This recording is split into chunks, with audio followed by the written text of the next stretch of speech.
Saint-Louis s'éveillait lentement sous la lumière orange du soleil levant. Le vent caressait les eaux du fleuve Sénégal, portant avec lui l'odeur du sel et du bois mouillé. Hassan marchait sur le pont fait d'herbe, les yeux rivés sur les reflets de la ville flottant à la surface. Cette ville? Il l'avait toujours aimée, mais aujourd'hui, elle lui semblait étrangère. 3 mois plus tôt, un simple bout de papier avait tout changé. Une enveloppe glissée sous la porte de son atelier d'ébéniste, sans nom, sans expéditeur. Tout ce que tu crois savoir est faux. Regarde sous la pierre blanche au cimetière de l'île. Son cœur s'était emballé. Une mauvaise blague? Une menace? Il aurait dû ignorer ce message. Mais cette nuit-là, sous un ciel sans lune, Hassan s'était rendu au vieux cimetière. Il avait creusé, les doigts tremblants, soulevant la pierre indiquée. Et ce qu'il avait trouvé avait détruit son existence. Un dossier, jauni par le temps. Un acte de naissance. Le sien? Mais le nom sur le papier n'était pas Hassan Diop. Hassan avait grandi dans un mensonge. Son père, Mamadou Diop, était un artisan respecté. Sa mère, Awa, une femme discrète mais aimante. Il avait toujours cru que sa vie était simple, sans zone d'ombre. Jusqu'à ce que ce dossier maudit lui révèle qu'il était en réalité Hassan Ndiaye. Fils d'un homme qu'il connaissait bien. Cierno Ndiaye. Un magnate du BTP, propriétaire d'une entreprise qui avait construit la moitié de la ville. Un homme qu'il avait toujours vu comme un simple client de son père. Mais la vérité était autre. Mamadou Diop n'était pas son vrai père. Il avait accepté d'élever l'enfant d'un autre. Pourquoi? Pourquoi ce secret? La confrontation avec sa mère fut brutale. Dis-moi que ce n'est pas vrai. Le visage d'Awa s'effondra. Il aurait voulu qu'elle nie, qu'elle le rassure. Mais elle ne le fit pas. Nous voulions te protéger, Hassan. Son cœur se serra. Protéger de quoi? Et c'est là qu'il comprit. Cierno Ndiaye n'était pas un homme bien. Son père adoptif, Mamadou, avait fait ce qu'il fallait. Il l'avait sauvé. Mais Hassan ne pouvait pas accepter ça. Il devait connaître la vérité, toute la vérité. Il devait voir Cierno. Ce soir-là, il s'introduisit dans les bureaux de l'homme d'affaires. Son cœur battait à tout rompre. Chaque pas résonnait dans le silence pesant des lieux. Un tiroir forcé. Des documents volés. Et une lettre, jamais envoyée. Mon fils, si tu trouves un jour cette lettre, sache que je t'ai aimé. Mais je n'ai jamais été un homme bon. Et je ne pouvais pas t'imposer cela. Un bruit derrière lui. Cierno Ndiaye était là. Alors, tu sais. Le ton était glacial. Tu étais censé ne jamais apprendre la vérité. Un silence lourd. Puis un sourire mauvais. Tu ne te demandes pas qui t'a envoyé la lettre? Hassan sentit un frisson lui glacer le dos.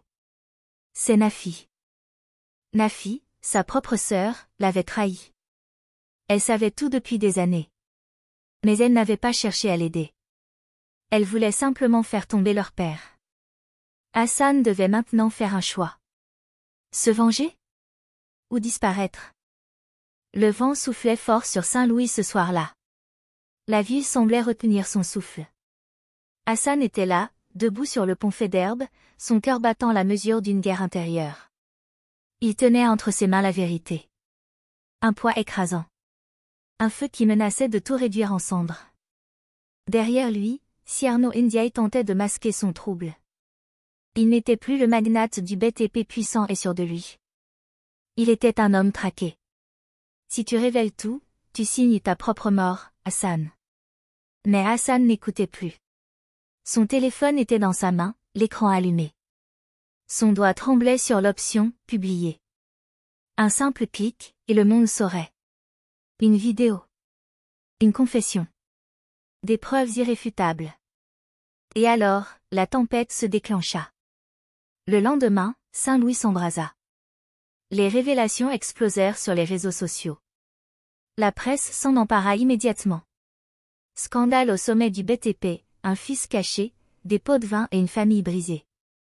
Le visage d'Hassan apparut aux infos locales. Il devint un symbole, une voix contre les puissants qui pensaient pouvoir tout contrôler. Mais avec la lumière vint l'ombre. Les conséquences. Cierno Ndiaye tomba. Il perdit ses contrats. Ses alliés le lâchèrent. Son nom fut traîné dans la boue. Sa mère, Awa, fut brisée. Elle n'avait jamais voulu que son fils porte ce fardeau. Elle pleura en silence, incapable de lui pardonner. Nafi disparut. Personne ne savait où elle était partie. Elle avait obtenu ce qu'elle voulait, mais à quel prix? Les représailles commencèrent. Les amis de Cierno n'étaient pas du genre à laisser une telle trahison impunie. Hassan le savait, il n'était plus en sécurité. Les nuits devinrent plus dangereuses. Hassan sentit qu'on le suivait. Un jour, un inconnu l'observa trop longtemps au marché. Le lendemain, sa porte fut forcée, mais rien ne fut volé. Un appel anonyme. Tu aurais dû laisser cette histoire dans l'ombre. Son sang se glaça. Cierno était peut-être tombé, mais ses alliés existaient encore. Il ne pouvait plus rester à Saint-Louis. Deux choix s'offraient à lui. Fuir. Recommencer ailleurs. Tout quitter. Se construire une nouvelle vie. Se battre. Faire face aux représailles. Refuser de reculer. Hassan réfléchit longuement. Que restait-il pour lui ici? Ses parents? Il lui en voulait. Nafi? Disparu. Son héritage? Détruit. Alors pourquoi se battre? Il fit son choix. L'aube pointait quand il monta dans une voiture pour quitter la ville. Une nouvelle ville. Un nouveau nom. Un nouveau départ. Mais dans le silence de la nuit, alors qu'il buvait un café dans un petit bar, un homme vint s'asseoir en face de lui. Hassan Diop, ou devrais-je dire Hassan Ndiaye? Son cœur rata un battement. La traque n'était pas terminée. Le café était plongé dans une lumière tamisée. L'odeur du café noir et du pain grillé flottait dans l'air. Face à Hassan, l'inconnu souriait légèrement, une cicatrice fine courant le long de sa mâchoire.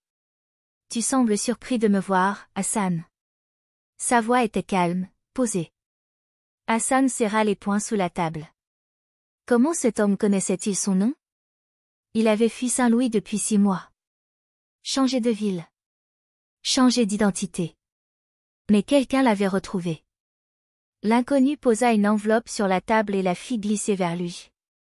Tu pensais que c'était fini? Hassan hésita, puis ouvrit l'enveloppe. À l'intérieur, une photo. Celle de Nafi. Sa sœur qu'il croyait disparue. Mais elle n'était pas morte. Elle était prisonnière. Qui la détient? Demanda Hassan. L'homme croisa les bras. Cierno Ndiaye. Hassan sentit son sang se glacer. Impossible. Il a tout perdu. L'inconnu secoua la tête. Les hommes comme lui ne tombent jamais complètement. Il a encore des contacts. Des alliés.